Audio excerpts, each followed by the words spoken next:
എല്ലാവർക്കും വീഡിയോയിലേക്ക് സ്വാഗതം. ഞാനൊരു ഫിനാൻഷ്യൽ അഡ്വൈസർ ഒന്നുമല്ല, പക്ഷേ എന്റെ ജീവിതത്തിലെ കടന്നുപോയ അനുഭവങ്ങളും അറിവുകളും പങ്കുവയ്ക്കുന്നു. ഇനി നമുക്ക് വിവിധ തരത്തിലുള്ള ക്രെഡിറ്റ് കാർഡുകൾ ലഭ്യമാണ്. അപ്പോൾ നമ്മൾ ക്രെഡിറ്റ് കാർഡ് ഉപയോഗിക്കണമോ?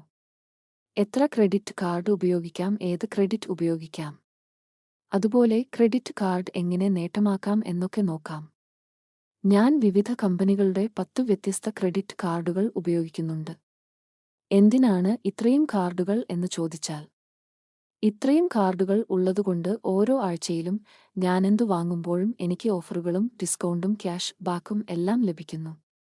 ഇതുകൂടാതെ 10 ഡെബിറ്റ് കാർഡുകളും ഞാൻ എടുത്തിട്ടുണ്ട്. വ്യത്യസ്തമായ 6 ബാങ്കുകളിൽ എനിക്ക് സേവിങ്സ് അക്കൗണ്ട് ഉണ്ട്.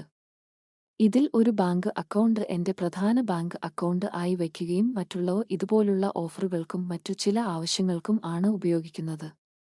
അതുപോലെ എന്റെ പ്രധാന ബാങ്ക് അക്കൗണ്ട് ഡെബിറ്റ് കാർഡ് ആണ് ഞാൻ പ്രധാനമായിട്ടും ഉപയോഗിക്കുന്നത്.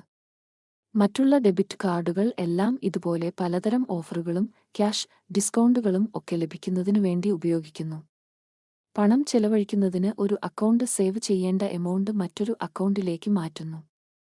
ലോൺ അടക്കമുള്ള കാര്യങ്ങൾക്ക് റീപേയ്മെന്റിന് മറ്റൊരു അക്കൗണ്ട്. അങ്ങനെ പോകുന്നു. ക്രെഡിറ്റ് കാർഡിന്റെ കാര്യമെടുത്താൽ 2 മാത്രം പ്രധാനമായിട്ടും ഉപയോഗിക്കുകയും ബാക്കിയുള്ള 8 ആവശ്യമുള്ളപ്പോൾ മാത്രം ഓഫറുകൾ നോക്കി ഉപയോഗിക്കുകയും ചെയ്യുന്നു. അതുകൊണ്ടുതന്നെ ഭക്ഷണം ഓർഡർ ചെയ്യുമ്പോൾ സ്വിഗ്ഗിയിലും സൊമാറ്റോയിലും, ഓൺലൈൻ പർച്ചേസിൽ ആമസോണിലും ഫ്ലിപ്കാർട്ടിലും ബിഗ് ബാസ്ക്കറ്റിലും തുടങ്ങി മാളുകളിലും ലുലു ഹൈപ്പർ മാർക്കറ്റിലും അങ്ങനെ എല്ലായിടത്തും ഏത് കാർഡിലാണ് കൂടുതൽ ഓഫറുകൾ ലഭിക്കുന്നത് ആ കാർഡ് ഉപയോഗിച്ച് മാക്സിമം നേട്ടമുണ്ടാക്കുന്നു. ക്രെഡിറ്റ് കാർഡ് ഉപയോഗിക്കുമ്പോൾ നമ്മൾ ശ്രദ്ധിക്കേണ്ട കാര്യങ്ങൾ. നമുക്ക് പണം ചെലവഴിച്ച് 30 മുതൽ 40 ദിവസം വരെ കഴിഞ്ഞതിനുശേഷം ക്രെഡിറ്റ് കാർഡിൽ പണം അടച്ചാൽ മതിയാകും. അപ്പോൾ നമുക്ക് ലഭിക്കുന്ന ഈ നേട്ടങ്ങൾ നിലനിർത്താൻ ഡ്യൂ ഡേറ്റിന് മുൻപേ തന്നെ പേയ്മെന്റ് അടയ്ക്കണം.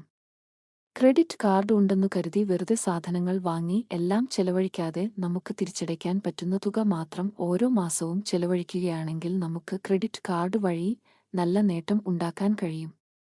കൂടുതൽ നേട്ടങ്ങൾ ലഭിക്കുന്ന ഫ്രീ ആയി ലഭിക്കുന്ന എല്ലാ ബാങ്കുകളുടെയും ക്രെഡിറ്റ് കാർഡുകൾ, ഡെബിറ്റ് കാർഡുകൾ, ബാങ്ക് അക്കൗണ്ടുകൾ, ഡിമാറ്റ് അക്കൗണ്ട്, വിവിധതരം ലോണുകൾ, വിവിധ ഇൻഷുറൻസുകൾ, ആരോഗ്യ ഇൻഷുറൻസ്, വാഹന ഇൻഷുറൻസ് തുടങ്ങിയവയെക്കുറിച്ച് അറിയാനും ഓഫറുകളിൽ സ്വന്തമാക്കാനും ഡിസ്ക്രിപ്ഷനിലും കമന്റ് ബോക്സിലും കൊടുത്തിരിക്കുന്ന വാട്സാപ്പ് ഗ്രൂപ്പിൽ ജോയിൻ ചെയ്യുക. അതോടൊപ്പം ഞങ്ങളുടെ ഫേസ്ബുക്ക് പേജും സന്ദർശിക്കുക. നിങ്ങൾക്ക് ഇഷ്ടമുള്ള ബാങ്കിന്റെ ഏറ്റവും കൂടുതൽ ഓഫറുകൾ ലഭിക്കുന്ന ക്രെഡിറ്റ് കാർഡുകളും ഡെബിറ്റ് കാർഡുകളും ബാങ്ക് അക്കൗണ്ടുകളും ലോണുകളും ഇൻഷുറൻസും എല്ലാം നിങ്ങൾക്ക് തന്നെ തിരഞ്ഞെടുക്കാം.